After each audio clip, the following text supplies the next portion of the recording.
Bonjour à tous. Avant d'aborder le film, je voudrais faire une petite annonce. Je vais arrêter de parler du casting dans mes soirées ciné, puisque je trouve que ça commence à devenir un petit peu long, et je considère que si vous vous intéressez au film, vous connaissez forcément le casting et l'histoire. Donc je vais arrêter de parler du casting, je vais faire une fiche film par contre, que vous aurez dans chaque vidéo. Et ça me permettra d'être beaucoup plus fluide, d'être beaucoup plus dynamique. Et concernant l'histoire, je vais continuer à en parler, je vais d'ailleurs commencer par ça, mais je vais en parler plus brièvement que ce que je fais habituellement. C'est-à-dire que je vais vous faire un petit pitch en 3-4 lignes pour vous mettre directement dans l'ambiance. Et ça sera beaucoup mieux comme ça, puisque je considère aussi que l'histoire ou le casting, je peux en parler dans ma critique. Donc en faisant ça, on arrivera plus rapidement dans le vif du sujet, dans ce que vous attendez vous. Voilà, donc c'est parti. Aujourd'hui, plein feu sur Mad Max Fury Road, le reboot de la célèbre franchise de George Miller, 35 ans après le premier opus, il me semble, à peu près. Ça date déjà. Dans un monde post-apocalyptique, Max est un homme solitaire, brisé, qui va tenter de survivre à une bande de tarés, puisque le monde s'est totalement effondré, et donc ils sont tous devenus cinglés.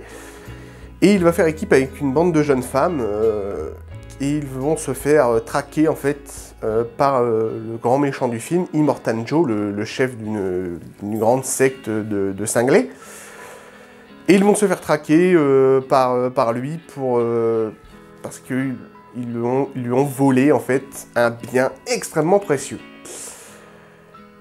Putain, qu'est-ce que c'est bon. Qu'est-ce que c'est puissant comme truc. Alors là, la bande-annonce présageait déjà un truc de bourrin, un truc de malade, mais à ce point-là quand même pas. C'est extrêmement dynamique comme film. C'est une mise en scène, mais boostée à l'adrénaline puissance 1000. Je dirais pas que ce soit aussi spectaculaire que 2012 ou Man of Steel par exemple, mais c'est vraiment une mise en scène de malade. C'est vraiment du dynamisme, c'est que de l'action. On a un film de 2 heures. Sur les 2 heures, on doit bien avoir 1h45 d'action. Non-stop. Ça ne s'arrête jamais. Mais vraiment jamais. Hein. À tel point que on n'a aucun développement de personnages et on n'a quasiment aucune ligne de dialogue entre eux. Déjà, il n'y avait pas beaucoup de dialogue dans les premiers. Ici, George Miller a repris un petit peu la mise en scène qu'il avait dans ses 3 premiers opus. C'est-à-dire qu'il n'y a pas beaucoup de dialogue entre les personnages. Et on est censé deviner l'histoire, deviner les intentions des personnages, deviner leurs ressentis, leur passé, etc. On reprend par exemple le personnage donc, de Max, qu'interprétait Mel Gibson à l'époque. Et c'est un personnage donc solitaire et brisé puisqu'il a perdu sa femme et son enfant. Mais même ça, c'est pas dit dans le film, c'est-à-dire qu'on est obligé de le deviner puisqu'il est hanté en fait par ses démons en fait, par les démons de son passé, donc de sa famille. Et il est hanté par ça, par des flashbacks, des illusions fantomatiques quoi. Et donc en fait on est censé le deviner, donc c'est pas très compliqué forcément à deviner heureusement, mais sinon on est censé le deviner. Et dit comme ça, qu'il n'y ait pas beaucoup de dialogue, qu'il n'y ait aucun développement de personnage, ça peut paraître con parce qu'on se dit on va tomber dans du blockbuster idiot style Transformers ou Fast and Furious, du blockbuster qui n'apporte rien.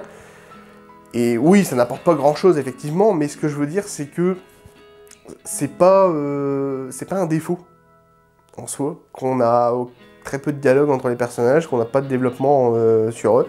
C'est pas un défaut puisque c'est tellement bourré d'action que on n'a même pas le temps d'analyser, je dirais, ce genre de défaut-là, tellement c'est une mise en scène de malade, et tellement c'est boosté à mort, c'est vraiment de l'action pure et simple. Le film, en fait, se concentre... on reprend un petit peu ce qui avait été fait dans Mad Max 2, déjà, et le 3. Également, on retrouve vraiment un monde post-apocalyptique où un grand dirigeant, le certain Immortan Joe, vit dans ce qu'ils appellent la citadelle, qui est une gigantesque cité où lui et ses hommes ont trouvé un moyen d'avoir de l'eau, puisque c'est vraiment le monde est désertique, c'est recouvert de sable. Et donc il n'y a plus à manger, il n'y a plus de végétation, il n'y a plus d'eau, il n'y a plus rien, donc un petit peu la merde. Et lui a réussi à trouver de l'eau en creusant dans le sol, donc c'est un petit peu lui le roi. C'est un petit peu comme le roi du pétrole, quoi, du coup. Lui, c'est le roi de l'eau de toujours, de l'eau de vie, quoi. Et donc c'est lui qui décide d'en distribuer ou pas à la population qui, elle, est assez pauvre, qui a forcément rien à bouffer, rien à se mettre sous la dent. Et donc c'est un petit peu lui qui a le monopole de tout ça. Et là, je voulais en venir, c'est que c'est un film qui se base vraiment, qui reprend donc ce qu'avait fait surtout Mad Max 2, c'est-à-dire les courses poursuites de malades avec des véhicules totalement atypiques. Et en fait, tout le film, c'est on va d'un point A à un point B pour revenir au point A. C'est tout le film. Ça résume tout le film. Donc, en gros, on a très peu de scènes où nos personnages, par exemple, Mel Gibson dans Mad Max 2, où il campait un petit peu dans une petite base. Non, on n'a plus ce genre de choses. C'est une course-poursuite du début à la fin. On commence le film sur une intro extrêmement dynamique. Alors à partir de là, je me suis dit, ça va être une intro assez bourrine et ensuite ça va se calmer. George Miller, il va prendre le temps de nous placer ses personnages, etc. Non, pas du tout. On a une intro de malade, extrêmement dynamique, et à partir de ce moment-là, ça ne s'arrête plus. Ça continue jusqu'à la fin du film. On a très peu de scènes, comme j'ai dit, comme il y a très peu de dialogue, forcément, il y a très peu de scènes où nos personnages s'arrêtent pour commencer à camper.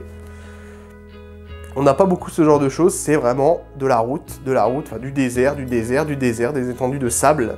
Et ce qui est pas mal, c'est que George Miller a filmé tellement de véhicules sur ce désert que on dirait limite une gigantesque ville roulante. Tellement c'est énorme. Parce qu'il y a vraiment beaucoup de véhicules dans des plans absolument énormes, des plans larges de très haut, avec des véhicules vraiment partout. Et on dirait vraiment une gigantesque ville roulante. Donc ça pèse un petit peu dans la balance. Et cette ville roulante, on va le dire comme ça, est extrêmement dynamique et explosif, ça pète de partout. Mais voilà, grosso modo, c'est vraiment d'aller à un point A à un point B, et c'est tout. Donc, on n'a pas beaucoup de développement de scénario, de développement de... Le personnage de Charlize Theron, en fait, a kidnappé, enfin, a volé des femelles fécondes, puisque comme c'est un monde post-apocalyptique et que les bombes nucléaires ont explosé un petit peu partout, il y a eu pas mal de radiation. Et certaines personnes, enfin la plupart des gens sont mal formés et tout, donc Immortan Joe a réussi à trouver des belles femelles propres sur elles, absolument magnifiques, où ils n'ont pas un défaut. Et forcément, il essaye de les féconder pour avoir un mâle, un successeur, quoi, on va dire, mais un successeur normal, puisque déjà lui a une sorte de gros respirateur à la Bane, enfin un truc absolument énorme, il est absolument défiguré de partout. Et ces femelles fécondes vont se faire kidnapper, enfin se faire libérer plutôt par Furiosa, donc le personnage de Charlize Theron. Et tout le film, enfin toute cette traque va se baser en fait là-dessus. Donc, ça va pas chercher loin dans le scénario, mais je veux dire, on s'en fout. En fait, au final, c'est pas très important, puisque le film se concentre vraiment sur un amas d'explosions. Faudrait calculer le nombre d'explosions dans ce film, ça va être assez impressionnant, ça va être à la limite un record. Mais le film se base vraiment sur les courses-poursuites, les courses de bagnole et les explosions en tout genre. Et c'est plutôt pas mal, ça fonctionne très très bien, parce que de toute façon on n'a même pas le temps de discerner ce qui se passe, parce que ça part vraiment dans tous les sens. Faudrait limite regarder le film en HFR, parce que c'est énorme. Alors il faut savoir aussi que j'ai vu le film en laser ultra, parce que j'ai eu la chance forcément d'avoir le laser ultra près de chez moi. En laser ultra ça dépote, avec le son Dolby Atmos ça prend là, quoi, c'est assez énorme. Surtout que je voulais aussi également parler des musiques. Les musiques sont extraordinaires dans ce film. C'est vraiment une BO de malade. Alors c'est Junkie XL qui s'est chargé de la composition. Junkie XL qui avait notamment travaillé avec Zimmer sur Man of Steel et The Amazing Spider-Man 2. C'était un très bon choix de compositeur. Parce que Junkie XL a l'habitude de dynamiser, de booster, d'enrichir son orchestre. Il l'avait fait dans Man of Steel par exemple avec la fameuse scène de la terraformation. Qui était absolument énorme et qui avait une putain de musique avec une richesse orchestrale absolument énorme. Et dans ce film, c'est ça tout le long. Pendant 2 heures, c'est un orchestre extrêmement riche. On se croirait limite à l'opéra. Tellement c'est énorme. C'est une course-poursuite dans un opéra, grosso modo. Et c'est vraiment bon à entendre. C'est vraiment de la poésie musicale. Ça boostait un maximum justement la mise en scène et l'action qu'il y avait dans le film. On était à fond dedans. Et comme ça s'arrête jamais, en plus... Enfin bref, la BO est absolument magnifique. Mais toute la BO, pas seulement une ou deux musiques. Généralement, on entend une ou deux qui est bien. Mais là, c'est vraiment toute la BO qui est vraiment dantesque. C'est puissant, c'est vraiment poignant. Ça prend l'œil, quoi, vraiment aux oreilles, quoi. Et en laser ultra, en plus, ça dépote. Donc, voilà. Tom Hardy, Charlize Theron, très bon choix d'acteurs. De bons acteurs déjà, de très très bons acteurs déjà à la base. Et ensemble, ils jouent plutôt bien, même si, comme j'ai dit, ils n'ont qu'une ligne de dialogue. C'est pas grave, bizarrement, on arrive quand même à avoir de l'empathie pour eux. Moi, j'ai réussi quand même à avoir un petit peu de l'empathie pour eux, parce que, comme j'ai dit, George Miller nous laisse deviner un petit peu les intentions de ces personnages, leur ressenti face à ce monde de merde, ce monde de fous, quoi, en fait, ce monde de tarés. On arrive à voir un petit peu leur ressenti par rapport à tout ça, et même si c'est un ressenti plus visuel qu'écrit, en fait, que dit, tout simplement. Et donc voilà. Donc c'était un très bon choix d'acteurs, ils jouent très très bien ensemble. Nicolas Hoult aussi joue très très bien, également. Il y a Zoé Kravitz en ce moment, elle est un petit peu partout, Zoé Kravitz, décidément, après Good Kill et X-Men et d'autres. Enfin bref. Rosie Huntington-Whiteley, également, qu'on n'avait pas vu depuis Transformers 3, qui joue ici un petit rôle et qui joue plutôt bien dans l'ensemble. Donc voilà, très bon film. Déjà, j'ai remarqué qu'apparemment il y avait un succès critique dingue pour ce film. Je pense qu'il va marcher sans aucun doute. Il y a beaucoup de monde qui l'attendait. Le film est aussi hors compétition au Festival de Cannes, donc c'est un gros truc. Et voilà. Donc, Mad Max Fury Road est encore un très bon blockbuster là, de cette année. On en a vraiment des pas mal. Hein. Entre Age of Ultron, Jupiter Ascending ou Fast and Furious, on a quand même des bons films là, en termes de blockbusters.